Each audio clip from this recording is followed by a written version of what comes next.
Hi, I'm Dr. John Douillard, and welcome to LifeSpa podcast. And today we have an amazing guest on one of my absolute favorite topics in the world, and it's about breathing. And Anders Olsson wrote a book called Conscious Breathing. I highly recommend you read this book.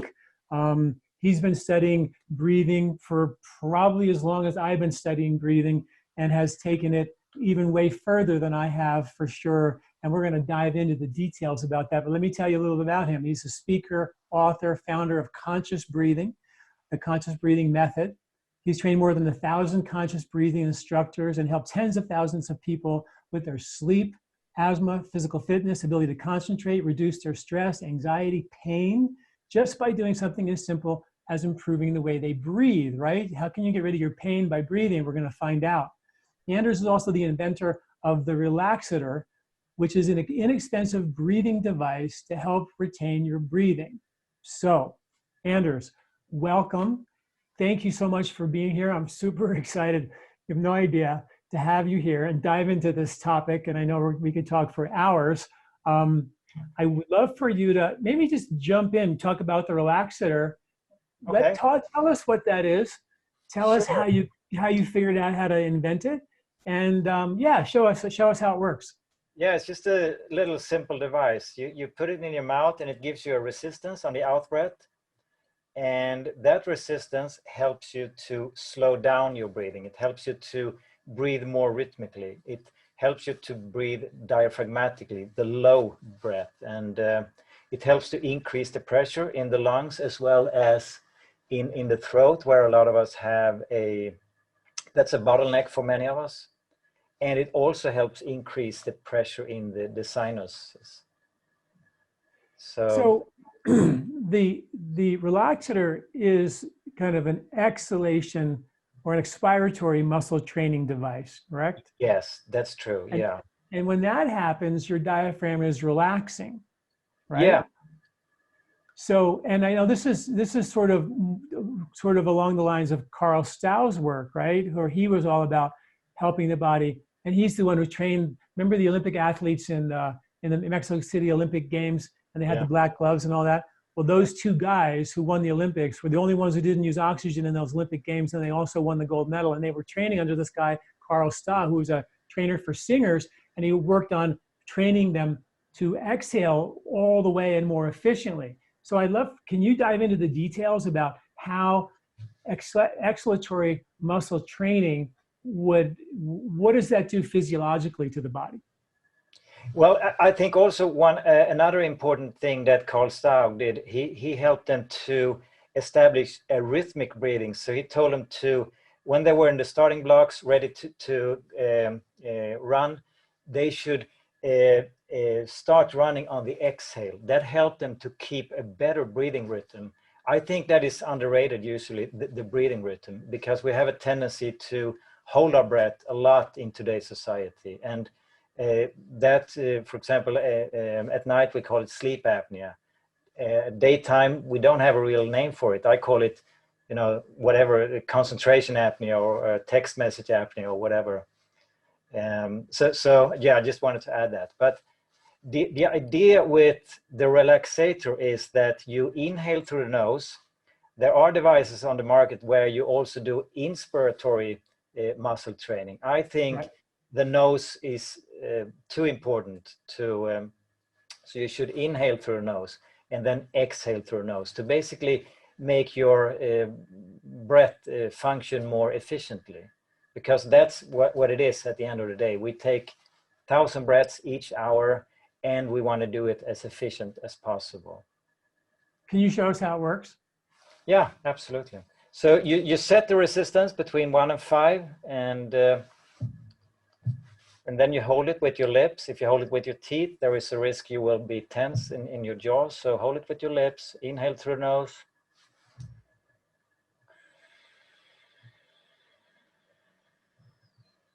So it slows down your breathing and makes your breathing low. And it trains your diaphragm, basically. Nice. And I tried to find, I looked on Amazon to find it and I couldn't find it there. Where do you get it? How do you get it? You get it from our website, consciousbreathing.com. It's not available on Amazon, unfortunately. All right, good, good. Well, I want people to know that. So I think it's really great because I think there's also inspiratory muscle training that they use in hospitals, right? Yeah. And actually, there was a recent study that just came out a week or two ago that they're suggesting that inspiratory muscle training devices and techniques for COVID, which Right. obviously makes a huge amount of sense because if your diaphragm, which is the big muscle of inspiration, isn't working well, Yeah. you're not going to have a great shot of getting through a respiratory congestive condition. And they're now recommending that breathing technique for COVID. And in Ayurveda, my whole thing is Ayurveda, ancient wisdom and modern science. There's a technique that I teach called pratiloma, where you pinch your nostrils and and then you breathe against Ah, okay. partially closed resistance of your nostrils, and that forces your diaphragm to get that extra contraction to get that inspiratory muscle training effect. And you let Yeah. it go, and you can add a breath hold to that as well, Yes. if you want. Yeah, so Yeah. that is really interesting. And actually you can, if you want to, you can just take this apart and remove the membrane. So you could also use it as an inspiratory muscle training if you want to. Oh, really? So it creates resistance on the inhale as well. Yeah, it does. Yeah. So, Nice. Wow. Beautiful. So the rhythmic breathing is one of your 5 principles of conscious breathing with yes, rhythmic breathing, right? So true. I want, if you could go through each of the 5 for me. But Yeah. before that, I want to make everybody aware of the fact that um, Anders was the guy, if you watched last month's podcast with James Nestor in his book, Breath, and Anders was with James back, I don't know how many years ago that was, must have been a couple of years ago, right? Yeah, 2 years ago. And they plugged their nose for, what was it, 2 weeks? 10 days. 10 days. Yeah. And they walked around with their nose plugged and they breathed through their mouth for 10 days. And they measured the effects and the negative effects of walking around with their mouth open and their nose closed for 10 days. I'd love to hear how that was for you and what the results of that were. Well, to start with, it was a horrible experience because I've been doing nasal breathing for so many years, and then suddenly start using my mouth. That was, and what affected me the most was the sleep. Uh, I at some point I even didn't want to go to sleep because I knew what a horrible experience it would be. So I woke up 4 or 5 times every night, needed to go pee or just couldn't sleep, and we had this. We filmed ourselves. So I was sleeping very restless, moving my body all the time, and I was snoring like 3 hours per night, and obviously it took a toll on my energy daytime. And what I noticed was that because one of the reasons why I become this breathing nerd is because I used to be this type A personality, always the achiever, and finding it very hard to unlock the turbo and wind down and slow down. And when I came across breathing, that was by far the most important tool I've come across to be able to unlock the turbo and wind down. And what I started feeling after a few days with blocked nose was the adrenaline kicked in to compensate for the lack of sleep. And that it was very familiar, that feeling that I was stressed out with no need to be stressed out. I remember several times just making lunch,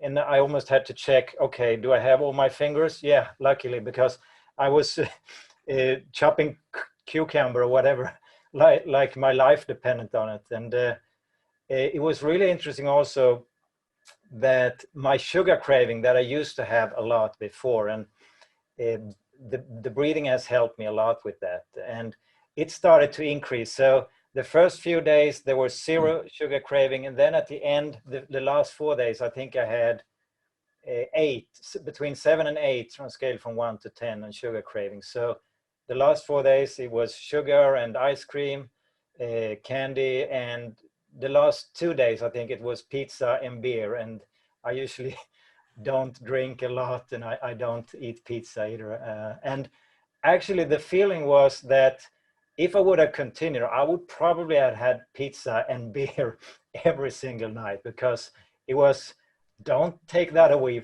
from me, that's mine. So it was really, really interesting to understand what was going on just because we plugged our nose. But that explains the whole American junk food culture. It's like, and Yeah, when I first wrote Body, Mind, and Sport, and I talked to a lot of pulmonologists, and I would say that, the upper chest is fight or flight, and the lower chest is parasympathetic. And they yeah, would tell me I was crazy, like that's not, there's no science to back that up. I'm going, okay, well, you just proved it, because as soon as you plugged your nose and you had to breathe through your mouth, you were doing nothing but emergency survival, eating, stressed yeah, out, turbocharged in every way of your life. I mean, you experienced the rev of a bear chasing you in the woods, sort of, right? yeah.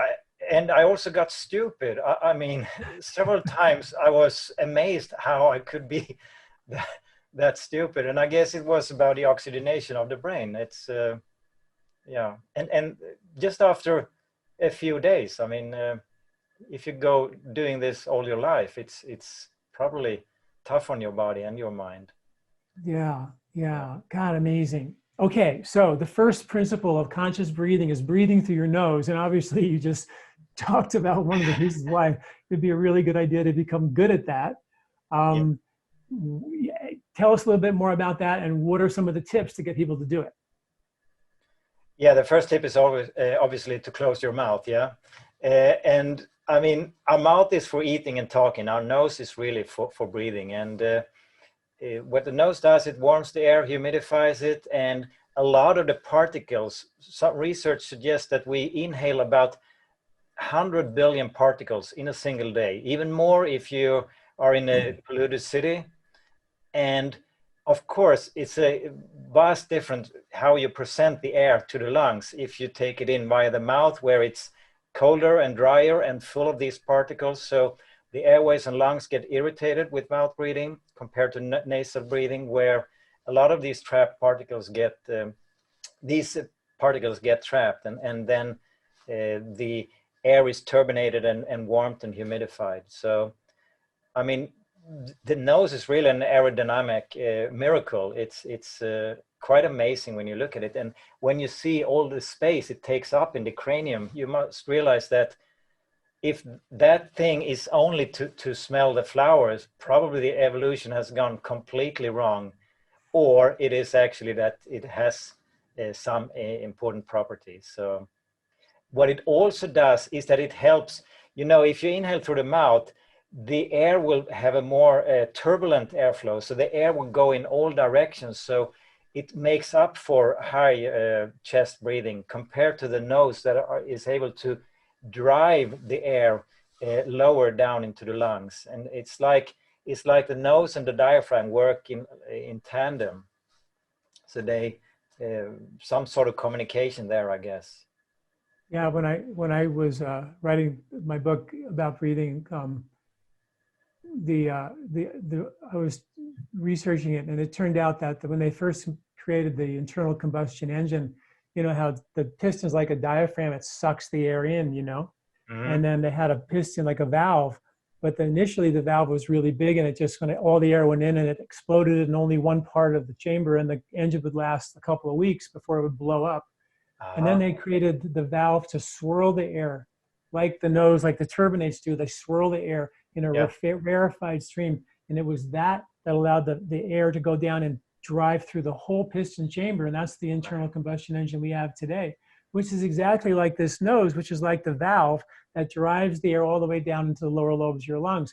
And that's my next question. In the lower lobes of your lungs is Mhm. a predominance of alveoli. It's gravity fed. That's where all the blood is, right? Yeah. So that's where we exchange the CO2. And there's a lot of discussion about the balance between oxygen and CO2, and how we are overbreathing oxygen and we have sort of an intolerance to CO2. Can you Yeah. talk to me about that relationship between CO2 and O2? Yeah, that is so important. And we usually consider CO2 as just a simple waste product, get rid of it as soon as possible. And oxygen is the key, and the more we take in, the better. But my analogy for that would be if I drive my car and I drive 50 miles per hour and it consumes, say, half a gallon. Um, um, I, Okay, yeah, I'm not that familiar with gallon, but anyway, I know if you're I then using decide you can to use double, liters.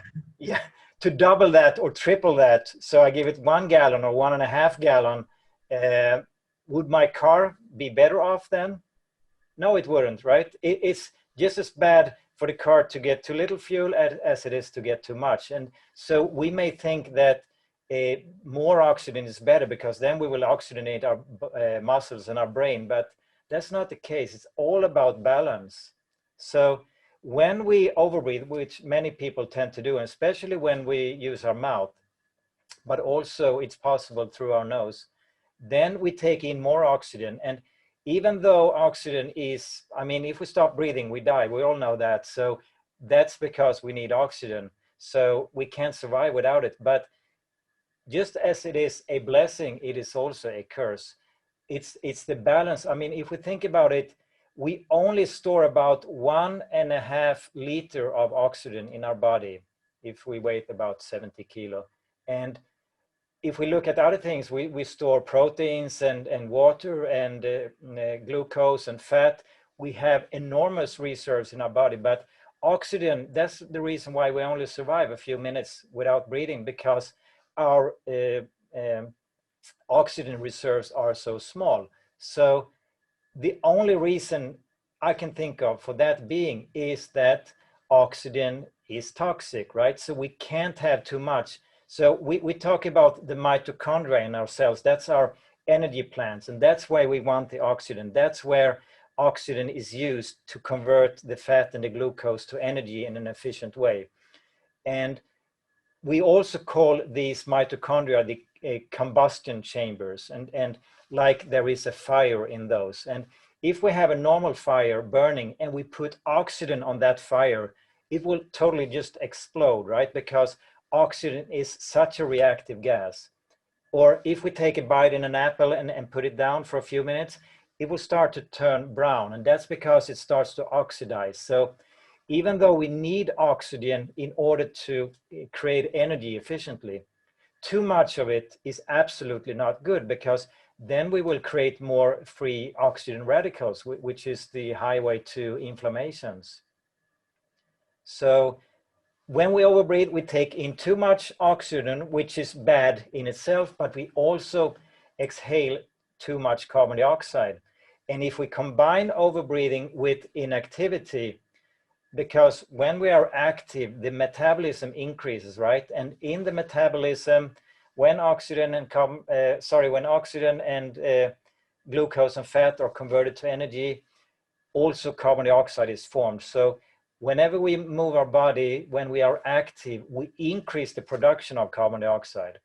So if we are inactive and if we are overbreathing, well, then it's a double negative thing, that we lower the CO2 pressure in our body.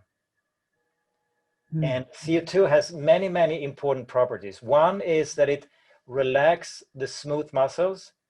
And we have three types of muscles. We have the heart muscle, we have the skeletal muscles that we can control with our willpower, and then we have the smooth muscles. And they are everywhere in our body. For example, in our airways, in our blood vessels, in our intestines, in our stomach, uterus. And when we have low levels of CO2, they will start to contract. They will tense up.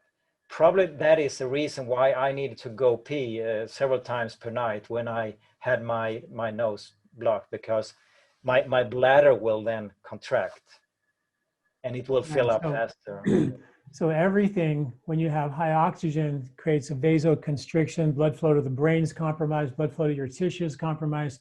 But also, carbon dioxide is also considered a sedative molecule, while oxygen is the most stimulant molecule, right? So when you have way too much oxygen and less CO2, you're going to be anxious, and sort of like in Ayurveda, we do breath holds, kumbhak, or breath retention. And the breath retention on the exhalation was going to allow you to build CO2 up levels and become tolerant to them. And that was used for people who were, anxious and worried, and they needed more CO2 to calm them down. Yeah. And then they would do breath holds on the inhalation, which would actually, give them more oxygen and it was used to stimulate folks who are actually like melancholy and, maybe depressed, to stimulate them. So they knew thousands of years ago the difference between the two. And we have a culture now who, just like you said, we're inactive. We sit around a lot. Even if you exercise, it's like for an hour a day, right? But it's not like we're not exercising or moving around all the time like we traditionally did. And if we're No. breathing through our mouth, and like you said, being active, which I think is a great, I didn't realize that that was one of the main drivers of increasing CO2 and keeping that balance was moving, which really explains a lot why, another major reason why it's so important to exercise. But it's Yeah. also, it also calms you down. It's not just fight or flight, it's that the actual chemistry of CO2 is to chill you out, right? True, absolutely. That's our natural tranquilizer, I would say. Like, if you have a panic attack and come to the hospital, usually you will get a bag to breathe in and out through. And the reason why that works is because we inhale 0.04% CO2. We exhale 4%. So we exhale 100 times more. So we are basically CO2 factories. So when we exhale that CO2 into a bag, and then we rebreathe the air we just exhaled, that means we will fill up the CO2. So the panic attack is a stressed out brain where the CO2 levels are low and the blood vessels are constricted, so there is less blood to the brain, less oxygen. And when you breathe through the bag, you will increase the carbon dioxide pressure, blood vessel will open up, and you will oxygenate your brain, and you will start to slow down. So that basically says it all, right? Absolutely. And then that brings up the question in the room, the elephant in the room question. Everybody's walking around with a mask these days. Everybody wants to know, is it actually good for us to rebreathe some of the CO2? What's your take on that?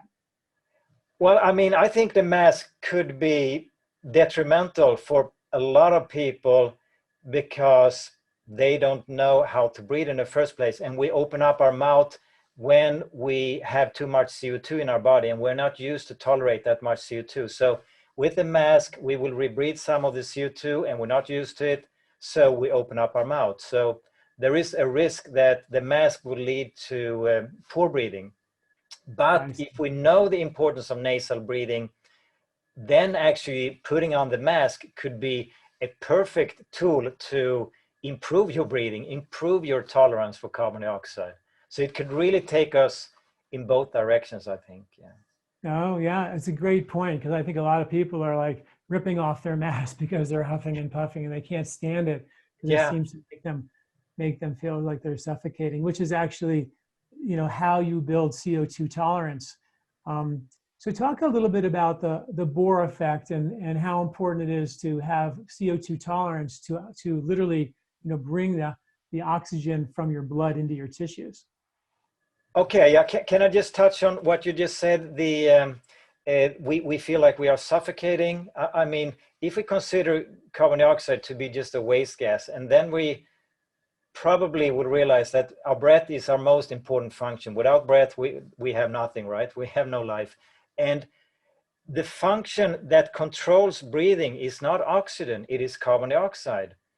So if you start to hyperventilate for a few seconds, you will lower the CO2 in your body, and that will then enable you to hold your breath longer, because it is the increase of carbon dioxide in your body that stimulates the brainstem, that will then stimulate the in-breath, and on the following out-breath, you will exhale the CO2. So it is the increase of carbon dioxide in our body that stimulates breathing, not oxygen. So if breathing is our most important function and it's controlled by CO2, probably CO2 is a little bit more than a waste product. And that's why, for example, if I'm out running, when I then increase my metabolism, so I increase the production of CO2, I will then breathe faster, because my brain center in the brainstem will be stimulated more often. Yeah. So the Bohr effect is actually, if we think about it, if I move this muscle will consume more oxygen than my other arm that's at rest.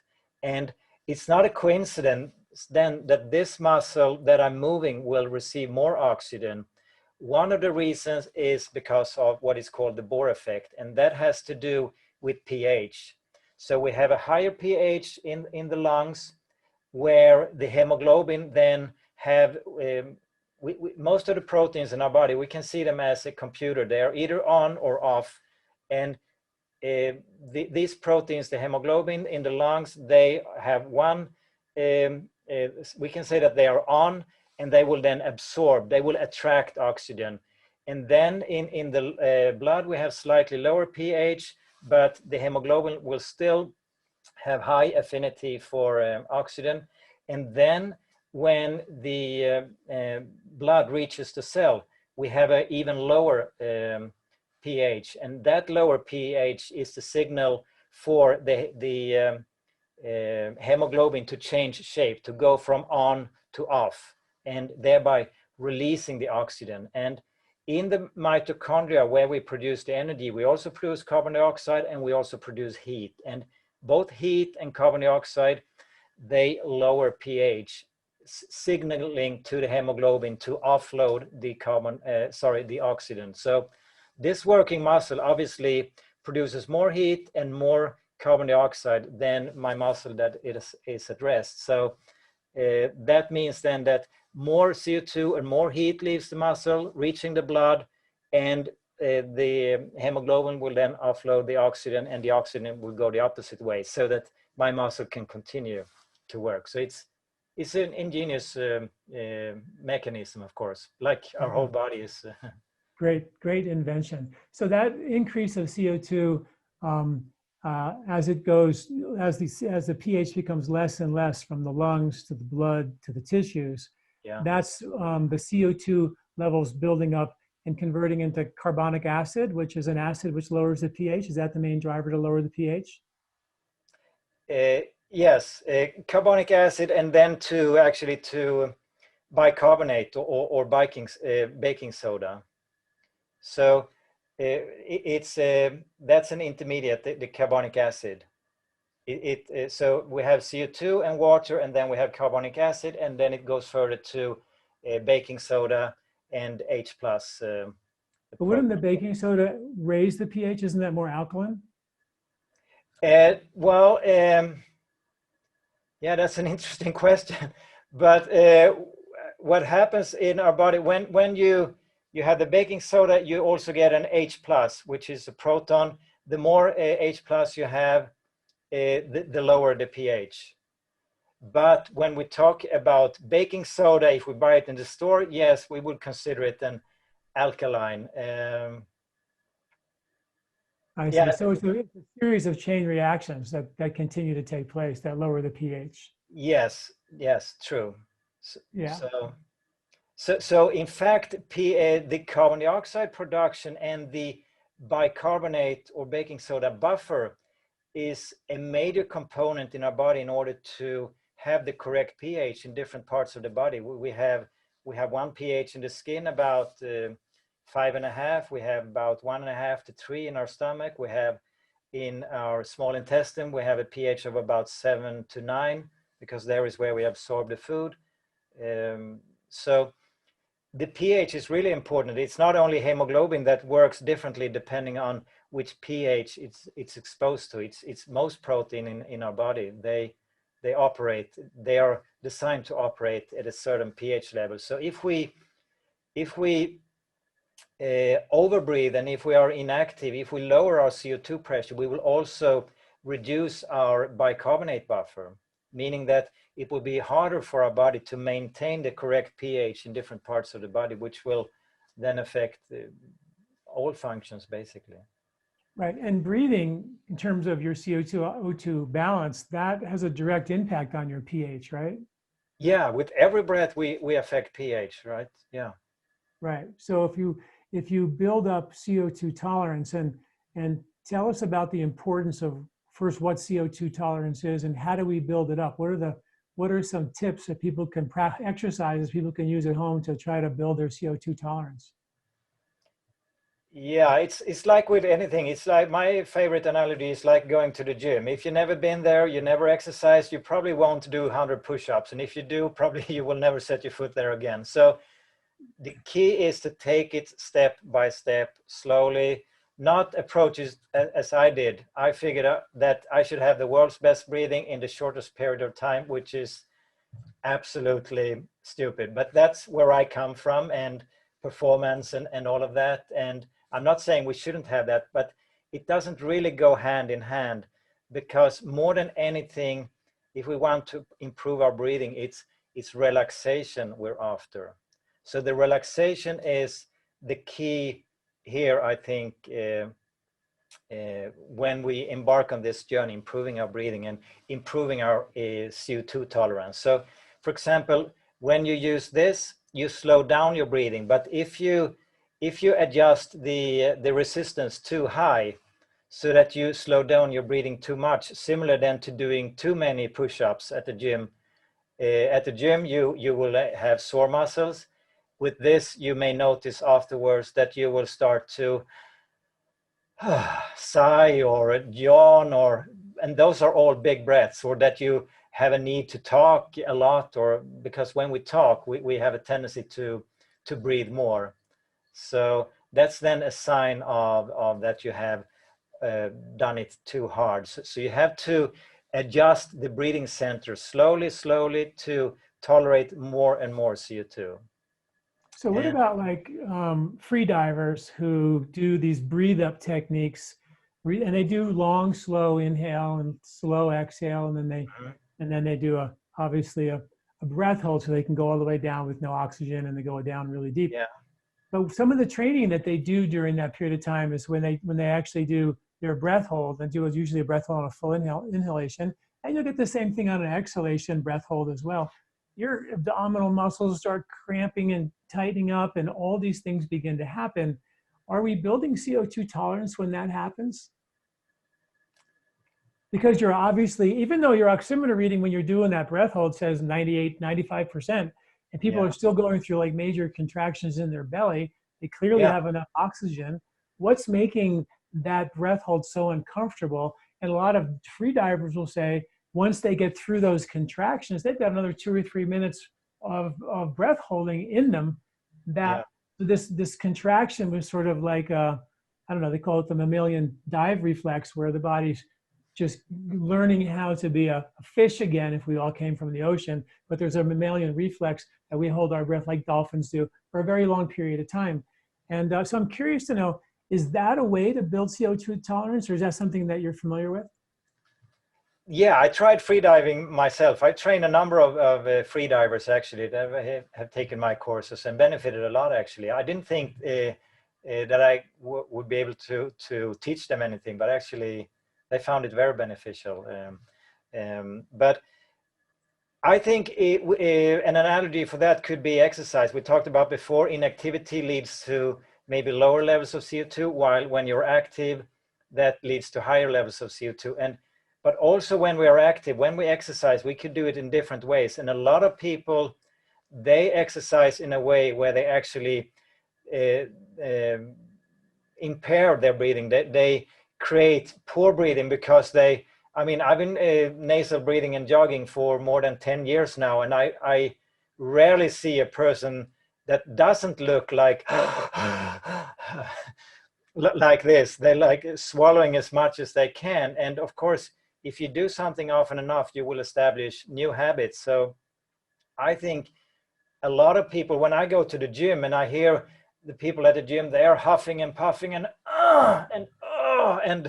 they have their mouth open and they breathe fast and they breathe shallow. And even in the dressing room, taking their socks on or whatever, they go like that, telling me that, okay, yeah, they did it at a gym and now they're doing it outside of the gym as well. So even though, it's probably possible for the free divers because they have their goal, they want to hold their breath for many, many minutes.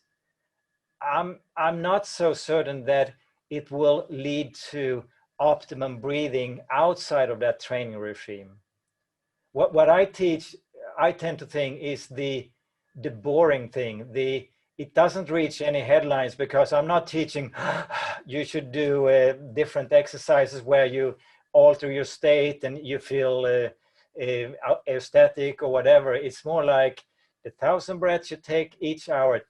Try to take them in line with these simple principles. Close your mouth, breathe low and slow and rhythmically, and over time you will build up CO2 tolerance. Beautiful. It's very much a Vedic concept, you know, where Okay. where you know, they say even the air, the hairs in the nose shouldn't move when we breathe. Really long, really slow, and in that long, slow breath, that gives the alveoli time to exchange oxygen in and waste out.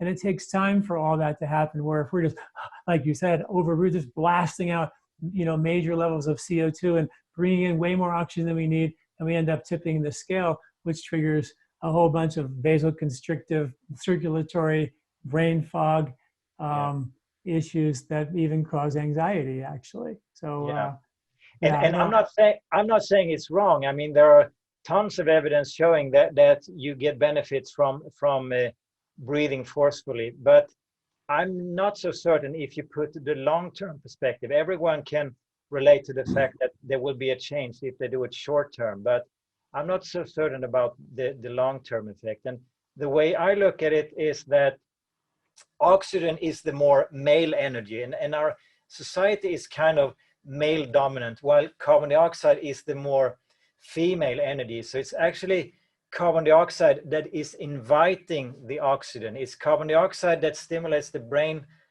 stem, telling us to inhale, and then it's carbon dioxide that's widening the airways, telling the oxygen to come along down into the lungs, and then it's carbon dioxide that's widening the blood vessels, telling the oxygen to follow along out in the body, and then it's carbon dioxide basically that kicks the oxygen from the blood by opening up the alveoli. Sorry, the hemoglobin. Yeah, no, I love that. So then that begs the question, what's your take on the Wim Hof method? I mean, I had a course yesterday, and one of the homework was to do the Wim Hof exercise, and I want them to experience to make up their own mind what suits me. I mean, if you look at the YouTube videos from Wim Hof, he has millions of views and tons of comments saying it has changed their life. So I have full respect for that. But long term, I think in general, our world, our society doesn't need more adrenaline necessarily. We need more ability to calm down, to be able to slow down, to be able to. So a way I would evaluate a method would be, has it 3 years, 5 years, 10 years from now increased my ability to, you know, if someone is mad at me, can I react differently? Can I, will I be able to stay calm?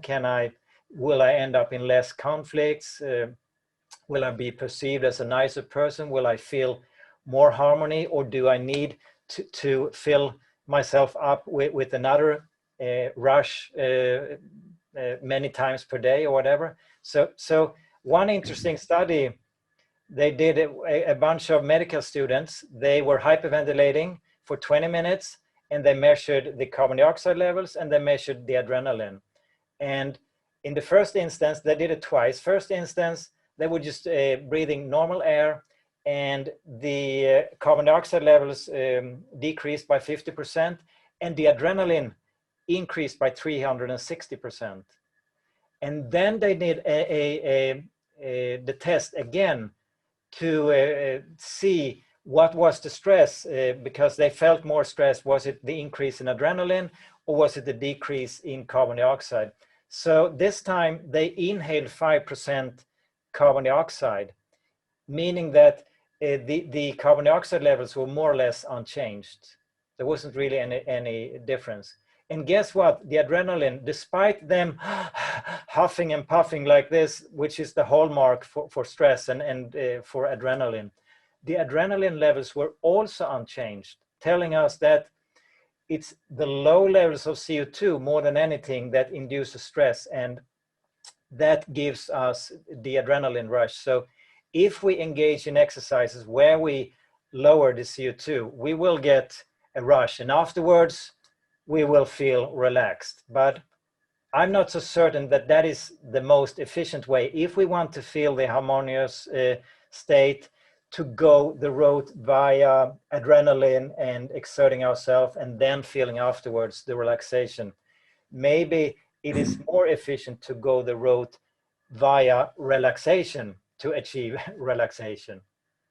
Right. Yeah, that's a very familiar concept. You know, when we stress and recover and stress and recover and kill ourselves with mouth breathing, we're limited by how much stress we can handle, right, in life. Yeah. But if you breathe through your nose, like our studies show, we had significantly less parasympathetic and significantly more parasympathetic during vigorous nose breathing exercise compared to mouth breathing. So instead of going, you know, for the goal very quickly, we actually slowly build the body's ability to get there. But when you do the Wim Hof method and when you do breath holds in Ayurveda as well, and there are also many breathing techniques in Ayurveda like Bhastrika, which is it definitely, and Kapalabhati, they all trigger a fight or flight reaction followed by a major surge in sympathetic reactivity.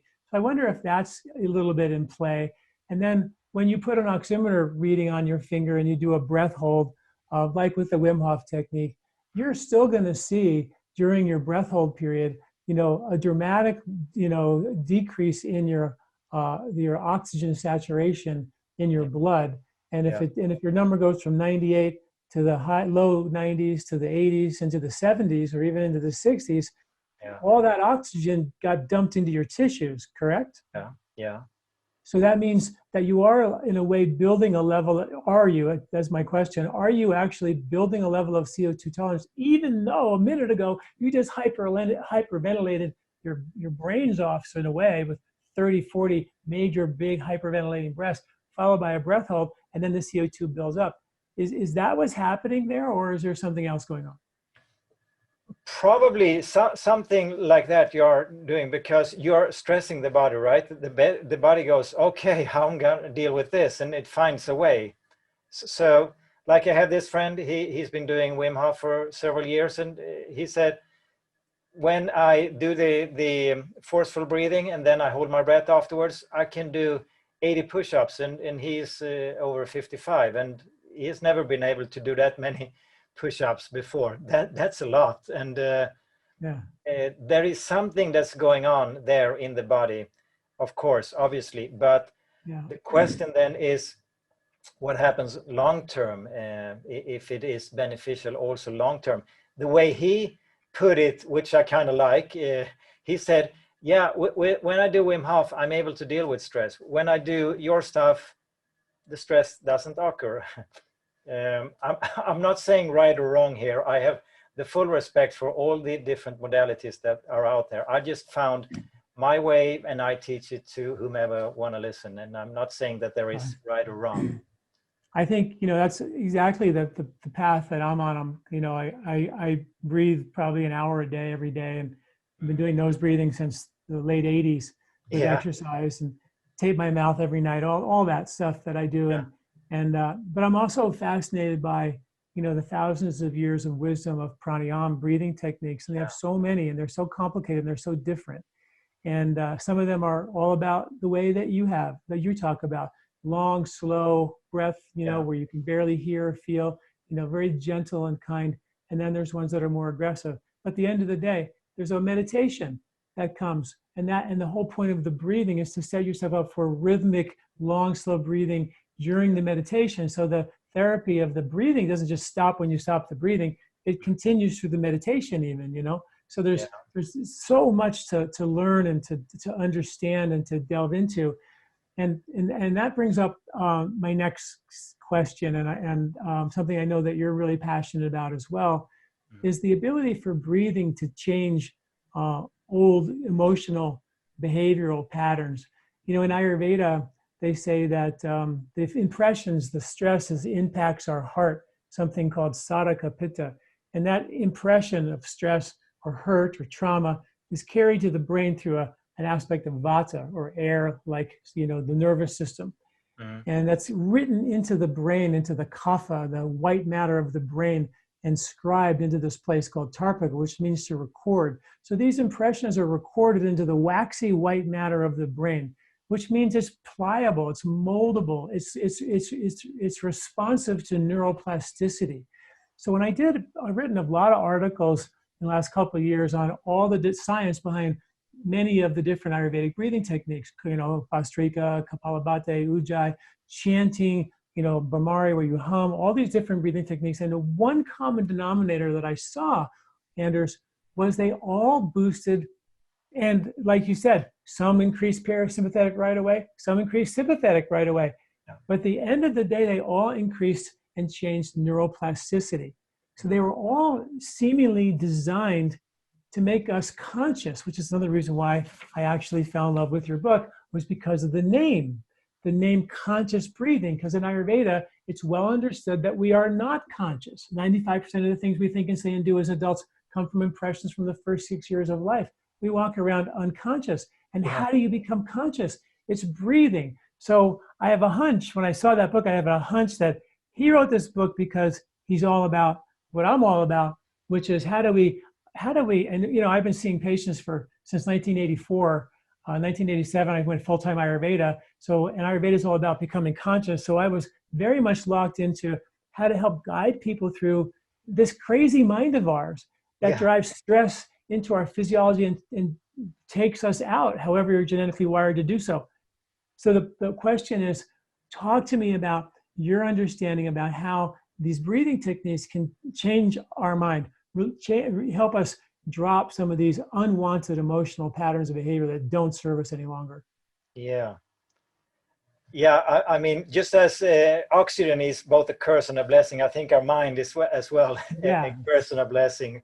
Sometimes we just want to get out of our mind. And the way I describe, if someone asks me what has conscious breathing done for you, I tell them the main thing is that it has opened up the door a possibility to react differently to incoming stimuli. I'm no longer a slave under the learned behavior when I was a child, which I thought that was me, that was my personality. And I realized that I don't need to react with stress or with fear or with anxiety or whatever comes up on these given stimuli. And that is quite amazing to be able to realize that, realizing at some point, oh, that situation or that person or this thing usually made me stressed out, and now it doesn't bother me at all. And the way I describe it is, we have this important nerve, the vagus nerve, that is the name vagus comes from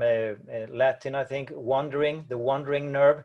So it's a cranial nerve, and it's connected with all the organs except the adrenals, where we produce the stress hormones. So the 80% of the information goes from the body to the brain. So for the brain to make a wise decision, it needs information from the vagus nerve, not only the ears and eyes and the brain itself, but also from the vagus nerve. And when we engage in this low and slow and rhythmic breathing, we then go from sympathetic to parasympathetic, and the information then from the vagus nerve is reached the brain more. It's like a switch, could be one way to explain it, that I think we're born in a way in fight flight. We need that to survive. That has ensured our survival during evolution, not so much to admire the sunset or writing a poem, but rather to kill an animal to get food to eat. And so when we are in sympathetic, that takes over, and then the information from the vagus nerve probably isn't read that much from the brain. So when we engage in the low and slow breathing, which you measure the vagus activity also with HRV, right? Heart rate variability.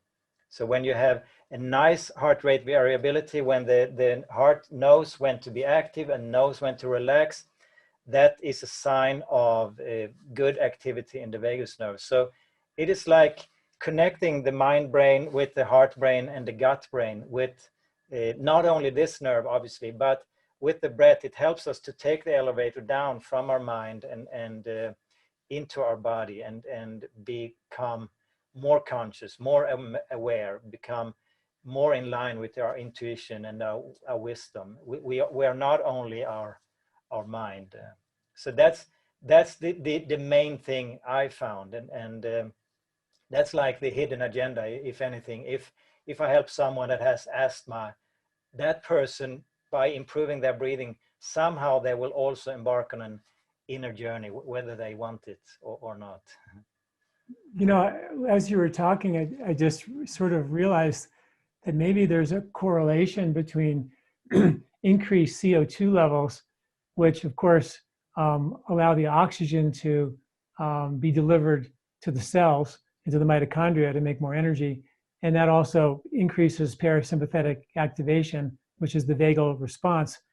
And a parasympathetic and a sympathetic response, the bond between the oxygen and the hemoglobin gets tighter, right, with more oxygen. Mm.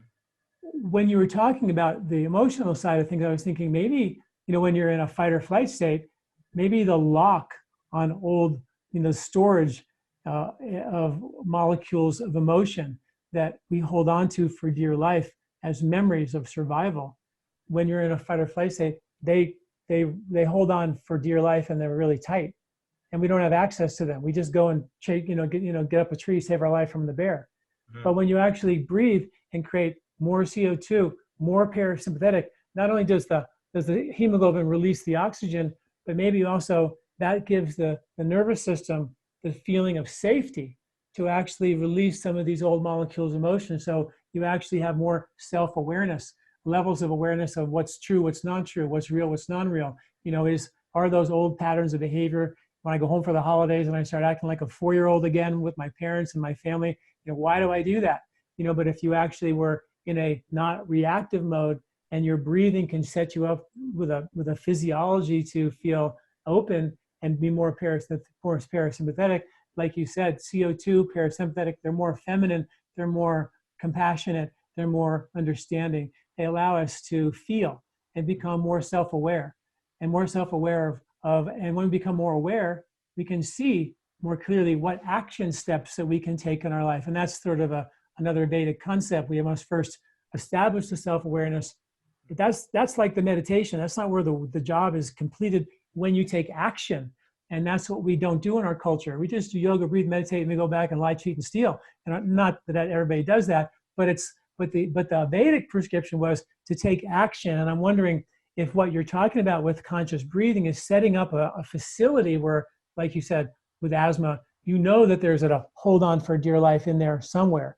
And how do we get to it? We create a platform of peace and calm, of vulnerability, where the delicate petals of our protective flower are safe enough to open, so we can see more clearly why we created that emotional pattern, and then take action to free ourselves from that. Does that make any sense? Absolutely, absolutely. And also, I think 2 aspects I would like to share is that a reason, in my view, why we engage in this shallow, fast breathing is probably that, you know, before in evolution, when we experienced something that was dangerous, that was followed by physical activity. Today, we can get an email and get stressed out, but we're sitting still in front of our computer. And what we do, instead of running for our life with our physical body, we move up the breath higher up in our chest, because a lot of the fear and anxiety and stuff, they are situated in the gut area, right? We know that butterflies in our stomach, or, oh, I'm afraid to do this and we need to go to the toilet. And so probably a reason why we have this shallow breathing is because we want to avoid this anxiety, these fearful feelings. So when you start to engage in diaphragmatic breathing, there is a risk that you will get in touch with these fears, that they will come to the surface, and you will kind of, oh no, I don't want to do this, or I don't want to do nasal breathing while jogging, because that brings me in touch with they get me in touch with all the stuff I stuffed in for years. But that is one aspect. It could come to the surface, but another aspect is that it seems that if you start to improve your breathing and start to breathe lower, those things will be taken care of without coming to the surface. So you may experience after some time, oh, that used to scare me, or this or that, and you realize it doesn't. So that is one interesting aspect. Another interesting aspect is that the amygdala, that is considered one of the fear centers in the brain. And the amygdala is triggered when we have higher levels of CO2. The way the body interprets that is that, oh, we don't have enough oxygen, we need to breathe. So the alarm signal goes off. I mean, if we do that too fast, if we increase CO2 too fast. So in a way, I think the way I look at it is that when incoming stimuli comes in and I'm in a more sympathetic state, I'm more stressed. Okay, what should I do with this? The body goes, okay, I code it red. This is a red code. Whenever this stimuli comes along, I need to engage in parasympathetic. And when I'm in parasympathetic, I can code it green. And what we do then, I think, when we slow down our breathing and accustom the amygdala to tolerate more CO2, it's like we, first of all, we code more of the incoming stimuli as green. Well, there's no worry here, but also we are able to go and look in the red box and see, oh, I see that is coded as red. Well, why don't I put it here in the green box instead and recode it? So over time, that will have quite a profound effect, I think. Yeah, I think you're right. One of the Ayurvedic concepts is to, we don't have to drag ourselves through the emotional mud. No. We don't have to relive it. And I think that's exactly what you just said. Yeah. And that by actually just creating this physiology, it's a natural process for your body to look in the red box and go, that's stupid fear. That's a stupid fear. There was a bear in the cave when I was 3 years old, but I don't live anywhere near that cave anymore. That's a stupid fear, and then so you get to the body naturally goes in by actually building this physiology of acceptance, this physiology of parasympathetic, dominance, if you will.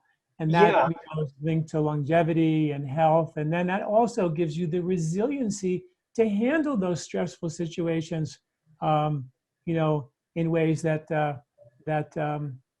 in ways that I'm thinking now about like the ice baths, like Wim Hof's ice baths. And I do think that there's something to that, right? The hormesis of we become so comfortable, right? So comfortable in our little bubble, but then you go dive in an ice bath or something, and all of a sudden your body, and he's obviously the proof and has trained many people, and I do it as well. Used to do ice baths when I lived in India, partly because that was all there was. There was no hot water. And there was you just did cold showers, but it was also a monk thing. I lived in an ashram for a while. When I was studying Ayurveda, there was a hospital there. I was studying there, and we all did cold showers as part of our rite of passage in a way. But now I do that as well on my courses. The homework, one of the homeworks is to take cold showers, and from a breathing perspective, I made a video the other week showing 3 stages. Like you go in the shower normally like that, and you tense up and you breathe forcefully. You are fighting the water. But then if you move on to the next step, you're able to withstand the water. You are slightly less tense and your breathing is a little more controlled.